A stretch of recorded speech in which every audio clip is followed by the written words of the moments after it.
नमस्कार दोस्तों, स्वागत है पंचशील एजुकेशन एकेडमी के लर्निंग प्लेटफॉर्म। आज 26/11/2025, एक तो आज संविधान दिवस भी है, लेकिन आज हिमाचल प्रदेश में जो हमारा बोर्ड है हमीरपुर में, वहां से एक नोटिफिकेशन निकाली गई है। एक तो यहाँ पर ना आपने देखा होगा कि 1-2 हफ्ते में बहुत सारी नोटिफिकेशन निकाली जा रही है। एक तो यहाँ पर बच्चों को सिलेबस लेट दिया गया, और सिलेबस दिया गया तो उसमें अति बेथा सिलेबस दिया गया। जैसा आपको पता है, मेडिकल, नॉन मेडिकल, आर्ट्स, अब जीएफटी कब डाल दिए गए हैं। जीएफटी में तो एक सिलेबस दिया गया था जो किसी को पता नहीं लग रहा था। मतलब ऑप्शन नंबर 5 या 6 में था वो, मतलब ऐसा लगा था कि सिंधु घाटी सभ्यता की कोई लिपि पूछेंगे इसमें। इस तरह का तो सिलेबस दिया गया था बोर्ड के द्वारा। चलो वो तो हो गया, बच्चे एग्जाम तैयारी कर रहे हैं। अब इतना स्ट्रेस है बच्चों में, एक फिर से यहाँ पर एक नई नोटिफिकेशन आज निकाली गई है, मतलब लगभग इससे 2 घंटे हो गए आए हुए नोटिफिकेशन को।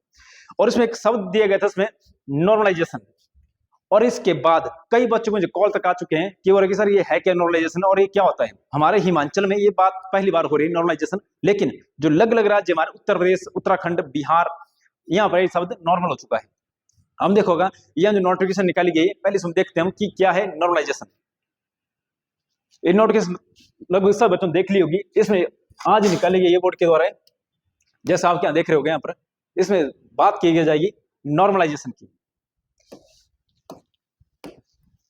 जैसे आप यहाँ सब देख रहे होगे, ये दिया यहाँ पर नॉर्मलाइजेशन। हालांकि इस शब्द का जो नॉर्मल अर्थ होता है वो होता है सामान्यकरण। जैसे मान लो कोई भर्ती हो रही है, कई बच्चे बहुत तेज दौड़ रहे हैं, कई वो स्लो दौड़ रहे हैं। जो बच्चे स्लो बच्चे दौड़ रहे हैं उनको सरकार थोड़ा ज्यादा समय देगी, और जो तेज दौड़ रहे हैं उनको कोई भी समय नहीं दिया जाएगा, क्योंकि वो तो ऑलरेडी तेज दौड़ रहे हैं। लेकिन जो ग्राउंड में जो बच्चे कम तेज दौड़ रहे हैं, जिन्होंने कभी प्रैक्टिस नहीं की थी ग्राउंड की, और जो बच्चे 4 साल से ग्राउंड में दौड़ रहे थे, उन बच्चों के लिए सरकार क्या करेगी, तो उनको करेगी नॉर्मल कर देगी। तो जो कम दौड़ रहे हैं बच्चे, उनको सरकार ज्यादा समय दे देगी कि चलो आप भी पहुंचो। और जो बच्चे तेज दौड़ रहे 4 साल से, उनकी सारी मेहनत किया जाएगी, जीरो हो जाएगी। तो इससे तो फायदा किसको होगा, जो नहीं दौड़ रहा होगा। पता सरकार क्या देगी, बाद में एक्स्ट्रा समय दे देगी। बिल्कुल वही है हमारा नॉर्मलाइजेशन। इसमें बात की देखो, जैसे दिया गया यहाँ पर 26/11/2025 को बोर्ड द्वारा से नोटिफिकेशन निकाली गई थी।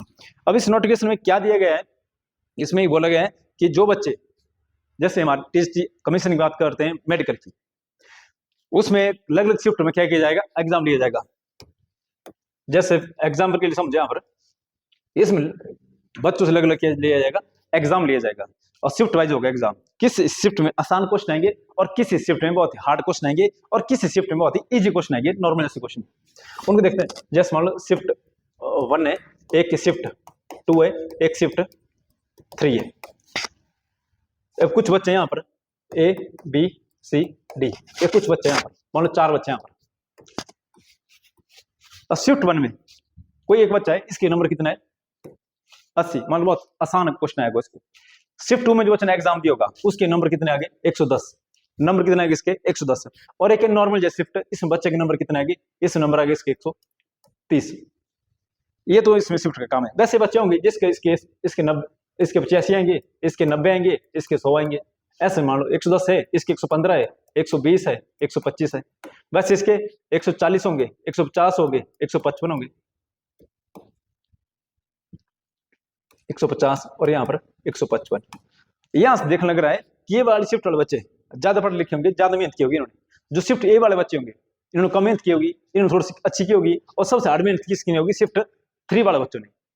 अब यहाँ पर देखो क्या जोल किया जा रहा है। यहाँ पर जो शिफ्ट 1 के बच्चे होंगे, एस वार्निंग में बहुत इजी एग्जाम आया था, मतलब बहुत हार्ड एग्जाम आए थे। इनको क्या था, बहुत ही हार्ड, तो कम नंबर आए थे इनको। ऐसा कुछ भी नहीं है। अगर आप नहीं पढ़ोगे, आपके लिए सारा एग्जाम क्या है, बहुत ही हार्ड है। और आप पढ़ोगे, अगर पढ़ोगे तो सारे एग्जाम आपके लिए क्या होंगे, आसान हो जाएंगे। जिस बच्चे ने ज्यादा मेहनत की होगी, उसके नंबर ऑलरेडी क्या आएंगे, आपको ज्यादा मिलेंगे। लेकिन सरकार देखिए, जैसे जो बोर्ड है हमारा, यहाँ पर दिया जाएगा जो 80 नंबर है, और इसमें 180 नंबर है। इस बच्चे को कुछ ग्रेस मार्क दिए जाएंगे, ग्रेस मार्क दिए जाएंगे, ताकि इस बच्चे के नंबर उस बच्चे के बराबर आ जाए। इसका मतलब जो बच्चा कम तैयारी कर रहा है, एक ज्यादा तैयारी कर रहा होगा, जो ज्यादा तैयारी कर रहा होगा, दिन रात बैठा होगा, उसके नंबर ज्यादा आएंगे। जो कम तैयारी कर रहा होगा, ये तो अलग चीज है कि हार्ड, इजी और मीडियम ऐसे जो पैटर्न आएगा हमारा, वो अलग चीज है। लेकिन जो बच्चा ज्यादा तैयारी करेगा, उसको हार्ड दो चाहे इजी दो, वो एग्जाम अच्छा करेगा। लेकिन जो बच्चा कम नंबर आएंगे, उसके सरकार क्या कर देगी, नॉर्मल नंबर कर देगी सबके, एक क्या कर देगी, औसत निकाल देगी, उसका एक सामान्य कर देगी, सामान्यकरण कर देगी उसका। जो 80 नंबर है और 110 नंबर है, तो बच्चे उसको नंबर कर देगी शिफ्ट कितने, 30 नंबर गिफ्ट कर देगी उसको, 80 वाले को। उसके कितने आएंगे, 110। जिसके 110 थे उसके साथ बन जाएगी गेम, वो जाएगा मेरिट से बाहर। जो कैटेगरी के हिसाब से अगर इसको निकालेंगे हम, तो जनरल कैटेगरी वाले यहाँ से सीधे जाएंगे, बाहर हो जाएंगे। बाकी कैटेगरी वाले चूंकि इसमें थोड़ा सा नंबर ज्यादा मिलेंगे, जब मेरिट बनेगी तो इसमें अच्छे नंबर लेंगे बच्चे, वो ऑलरेडी इस मेरिट से बाहर हो जाएंगे। अब वही बात है ग्राउंड की, जो कम दौड़ेगा सरकार उसको ज्यादा समय देगी, जो ज्यादा दौड़ रहा होगा वो तो ज्यादा दौड़ रहा है, लेकिन उसकी जो मेहनत की होगी 3-4 साल वो कोई किसको दिखेगी नहीं, और जिसके कम नंबर होंगे उसको सरकार ज्यादा नंबर दे देगी।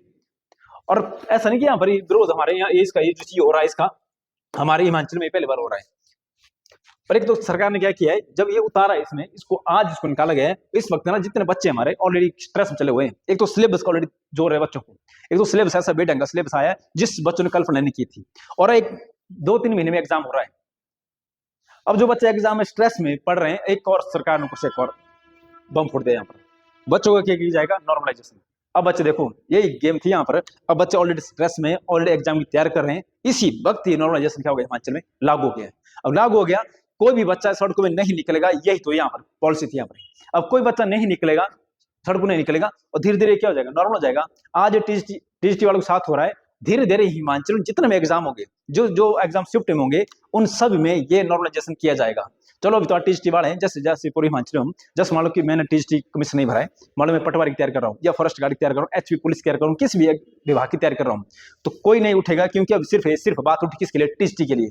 तो जो ऑलरेडी एग्जाम की तैयारी कर रहे हैं, जेएफटी की, पटवारी की, सारे चुपचाप रहेंगे आप, क्योंकि बात किसकी हो रही है, टीजीटी की। लेकिन धीरे धीरे क्या पूरे हिमाचल में हर एक डिपार्टमेंट में पॉलिसी लागू हो जाएगी। एक तो इससे पहले सरकार ने क्या किया था, यहाँ पर जो हमारा बोर्ड है जॉब ट्रेनिंग, चलो वो ट्रेनिंग वाला सिस्टम तो बच्चों को हम समझा दे, कोई चक्कर नहीं, 2 साल के पहले कॉन्ट्रैक्ट था, उसको ट्रेनिंग लेके गए तो बच्चों को समझा दिया गया था। लेकिन अब ये तो सरेआम ही बच्चों को समझ लग जाएगा कि इसमें सरेआम बच्चों के साथ धोखा हो जा रहा है। यहाँ पर जो ज्यादा पढ़ रहा था उसके गलती क्या है, ज्यादा पढ़ने की, चलो जो चीज को कम नंबर है उसको सरकार क्या करेगी, विभाग ये हमारा बोर्ड के द्वारा कुछ नंबर दिए जाएंगे उसको। लेकिन जो ऑलरेडी पढ़ रहे हैं उनका क्या, ये हमारे बिहार में हुआ था ये सिस्टम। अब देखोगे ये जो सर देखेंगे आपने, खान सर, कौन नहीं जानते इनको, आज बिहार से पूरे भारत में ना शिक्षा के लिए लगे क्रांति चलाई इन्होंने। और ये भी इस व्यक्ति ने क्या किया था, बिहार में सड़कों में आ गए थे पूरा का पूरा बिहार, यहाँ इन्होंने विरोध किया, किसका किया था, नॉर्मलाइजेशन का। जब बिहार में विरोध हो रहा था तो हिमाचल में सारे चुपचाप बैठे थे, हम क्या सोच रहे थे, अभी समस्या क्या हो रही सिर्फ बिहार में, तो किसने भी इसका विरोध नहीं किया था हमारे जैसे छोटे से राज्य हिमाचल प्रदेश में। और बिहार में सारे लड़के कहाँ आ गए थे, सड़कों में आ गए थे, लाठीचार्ज तक हुआ था इन बच्चों के ऊपर, और खुद ये आदमी जेल तक गए थे। किसके लिए, नॉर्मलाइजेशन के लिए। इसको नहीं पता नॉर्मलाइजेशन क्या होता है। अब सरकार बोलती है कि बच्चे को गुमराह किया जाता है, गुमराह कैसे, इतना बड़ा आदमी है, ये क्या गलत कर रहा होगा, ये क्यों बोल रहा होगा नॉर्मलाइजेशन। अब देखो इसके बाद सरकार ने क्या किया था, ऑनलाइन। एक तो मैक्सिमम हमारे हिमाचल में कंप्यूटर तक नहीं आता चलाना, मैक्सिमम 90% बच्चों को, जो पुराने पैटर्न वाले बच्चे थे जो एग्जाम तैयार करते थे, वो एमआर सीट में देते थे एग्जाम। अब इस बार क्या किया जा रहा है, ऑनलाइन में एग्जाम दिया जा रहा है। आधे ज्यादा तो कुछ चलाना नहीं आएगा कंप्यूटर, ये तो मैं आज बोलता हूँ आपको। हमको पता है जब नेट का एग्जाम देते थे हम, तो नेट के एग्जाम में हमारे साथ बच्चे जो बैठे थे उनको ना माउस तक नहीं आता हिलाना, कि क्या चलेगा माउस से। बाकी छोड़ दो, बाकी बात है। चलो ये भी ले आया, ऑनलाइन कर दी, बस ये भी चलो कर लिया मंजूर की, चलो ऑनलाइन एग्जाम हो रहा है, इसमें पारदर्शिता आएगी। लेकिन अब क्या आ गया, नॉर्मलाइजेशन। अब एक इसको नहीं पता लग रहा है, जैसे मान लो फॉर एग्जाम्पल किस शिफ्ट में क्वेश्चन आया कि हिमाचल की सबसे लंबी नदी कौन है, आसान क्वेश्चन इसका, सतलुज कर देंगे। अब क्वेश्चन है यहाँ से बिहार की सबसे लंबी नदी कौन है, तो ये आ जाएगा हार्ड क्वेश्चन है। अब जिसको इजी आएंगे, एक तो वहां से नंबर आ जाएंगे, उसके ऊपर से अगर मेरिट में कम रह जाएगा वो उसको नॉर्मल बच्चे की तरह नंबर दिए जाएंगे। तो जो कम वाला बच्चा सीधे पहुंच जाएगा वो मेरिट में, और जिसकी मेरिट थी वो बच्चा वहीं रहेगा। तो ये तो नॉर्मलाइजेशन है। अब जो ये यहाँ लागू किया, इसमें ये बोला गया जीरो स्कोर मीडियम, इसमें ठीक औसत निकाला जाएगा 3 शिफ्टों का। हिमाचल जो हमारा टीजीटी आर्ट्स कमीशन है, ये तो 7 शिफ्ट में हो रहा है हमारा, 7 शिफ्ट में हो रहा है। सोच रहे थे यहाँ पर कितना बड़ा, यहाँ पर बच्चों के साथ यहाँ पर फ्रॉड होने जा रहा है। नॉर्मलाइजेशन, क्या जरूरत है नॉर्मलाइजेशन की, इससे पहले क्या एग्जाम होनी है, इससे पहले कितने एग्जाम हो, वो टीचर लगे, वो टीचर लगे यहाँ पर, यहाँ लगे नॉर्मलाइजेशन। जो 2-2 साल से पढ़ रहा होगा और जो भी 3 महीने में शुरू किया होगा पढ़ना उसने, तो वो आ जाएगा नॉर्मलाइजेशन में। और जो 1 साल से पढ़ रहा होगा, 1.5 साल से पढ़ रहा होगा, जिसने हार्ड एग्जाम निकालेगा वो, उसके नंबर कितना रहेगा, 80। और जिसका इजी क्वेश्चन आएगा उसको मिल जाएगी नंबर, ये बन जाएगा नॉर्मलाइजेशन। तो देखते हैं इसमें सरकार, इसमें विभाग के द्वारा क्या राय आती है। हम तो ये चाहते हैं इसको थोड़ा सुधार किया जाए इसमें, और थोड़ा सा इसमें और चेंज किया जाए। इतने समय बाद एक तो टीजीटी कमीशन आया है यहाँ पर, और यहाँ पर जो बच्चे कई साल से एग्जाम तैयारी कर रहे हैं उनके साथ धोखा ना हो जाए, इसलिए थोड़े से उन बच्चों को भी देखा जाए। मिलते हैं अगली वीडियो में, तब तक के लिए जय हिंद।